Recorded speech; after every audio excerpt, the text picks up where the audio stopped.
Hello everyone. तो जैसा कि हमने लास्ट एपिसोड के एंड में देखा कि फेंग के कहने के बाद भी हान यू उसे छोड़कर नहीं जाती और रोते हुए उसे गले लगा लेती है, जिससे दूसरी तरफ उसी खून की नदी में एक छोटा सा लाइटनिंग सर्कल गिरता है और एक लाइटनिंग विजन क्रिएट होती है।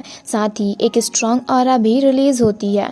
अब आगे हम देखते हैं उसके कारण फेंग को दर्द होने लगता है। तभी हम उसी खून की नदी में फेंग का मैजिकल फर्नेस अपीयर होता हुआ देखते हैं और यहाँ हमें पता चलता है कि वो खून की नदी नहीं बल्कि फेंग का ही स्पिरिचुअल वर्ल्ड होता है, जहाँ फेंग को होश आता है तो वो वहाँ पर हान यू को बेहोश देख उसे उठाता है। तो वो हान यू नहीं बस उसका एक इल्यूजन होता है, जिसके बाद उसे वहाँ पर अपने सारे रिलेटिव्स, फ्रेंड्स, फैमिली मेंबर्स भी दिखाई देने लगते हैं। तभी वो डीमन मॉन्स्टर वहाँ आकर उसे बताता है, तुमने खुद जीने के लिए इनका खून चूस कर इन्हें मार डाला। और उसके ये कहते ही सब उसी खून की नदी में मिल जाते हैं। वहीं वो डीमन मॉन्स्टर जैसे ही फेंग को उन्हें खाने को कहता है तो फेंग उसे गुस्से से एक पंच मारता है और कहता है मेरे बॉडी से बाहर निकल जाओ, जिस पर वो डीमन मॉन्स्टर कहता है ये बॉडी एक्चुअल में मेरी है, तो इससे बाहर तो तुम जैसे डरपोक को निकलना चाहिए। जिस पर फेंग उससे कहता है तुम मेरे कल्टीवेशन के बस एक हर्ट डेविल हो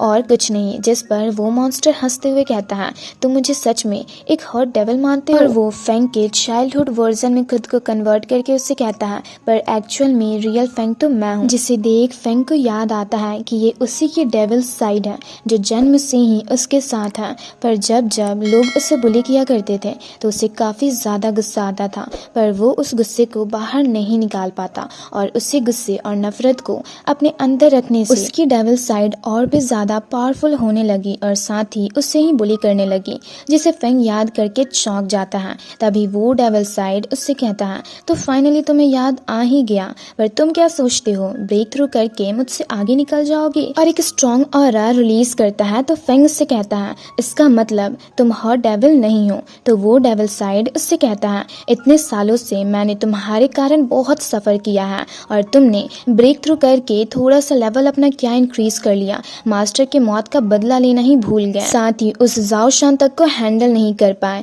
तो फेंग कहता है नहीं ऐसा नहीं है, अंकल हान कॉन्ग ने मुझसे कहा था अभी के लिए रिवेंज को भूल जाओ। जिस पर वो डेविल साइड उससे कहता है ये बस एक एक्सक्यूज है जो तुम खुद को देखकर कंफर्टेबल फील करना चाहते हो। और ये सब कहकर वो डेविल साइड उससे अपने झांसे में लेने की कोशिश करता है कि मैं तुमसे ज्यादा टैलेंटेड और समझदार हूँ, तो मुझे मास्टर की मौत का बदला लेने दो और साथ ही मुझे ही अपनी बॉडी को कंट्रोल करने दो। और उस पर प्रेशर डालने लगता है, जिससे फेंग को हान यू की बात याद आती है, जिससे कहती है मैं हमेशा तुम्हारे साथ हूँ। जिसे याद करके फेंग उस डेविल साइड के झांसे में नहीं आता और उसका हाथ पकड़कर अपने मास्टर शिंग्यू को याद करने लगता है, जब शिंग्यू ने उसके डेविल साइड को कैद कर दिया था और उससे कहा था कि मैं उम्मीद करता हूँ इससे तुम फ्यूचर में अपनी सोच को बदलोगे। जिसके बाद वो डेविल साइड फेंग के बॉडी के अंदर चली जाती है। वहीं फेंग ये सब सोचकर हंसने लगता है और कहता है तुमने मेरी बॉडी को पाने के लिए कितनी मेहनत की,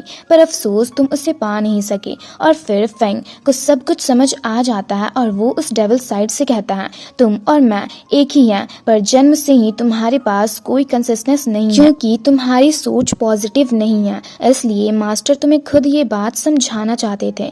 जिस पर वो डेविल साइड कहता है पर आखिर इसका पॉइंट क्या है? जिस पर फेंग कहता है पर तुम ये सब नहीं समझ पाए, इसलिए तुम कभी भी मास्टर के कैद किए हुए शील्ड से बाहर नहीं निकल पाए। जिसे सुनकर उस डेविल साइड को काफी ज्यादा गुस्सा आता है। तो फेंग उससे कहता है इसलिए तुमने यहाँ पर आने के लिए ड्रैगन ब्लड का यूज किया, पर तुम इस ड्रैगन ब्लड को भूल जाना क्योंकि इसे मास्टर ने मुझे सौंपा है। जिस पर वो डेविल साइड कहता है वो हमेशा तुम्हारे साइड ही रहते थे, आखिर मुझ में ऐसी क्या कमी है? और गुस्से से वो फेंग पर अटैक करने जाता है, पर फेंग उसके अटैक को डॉज कर लेता है, जिससे वो दूर जा गिरता है। तो फेंग उससे कहता है आज से मैं तुम्हारी नफरत को समझूंगा, पर मैं उम्मीद करता हूँ कि तुम भी मेरे एक्सपीरियंस को समझोगे और अच्छे से बिहेव करोगे। पर उसका डेविल साइड फिर से उस पर अटैक करता है और फेंग से लड़ने की काफी कोशिश करता है, पर फेंग को उसके किसी भी अटैक से कुछ भी नहीं होता। इनफैक्ट वो उससे कहता है कि क्या तुमने इनफ खेल लिया, और उसे फिर से एक अंडे जैसे शील्ड में कैद कर देता है।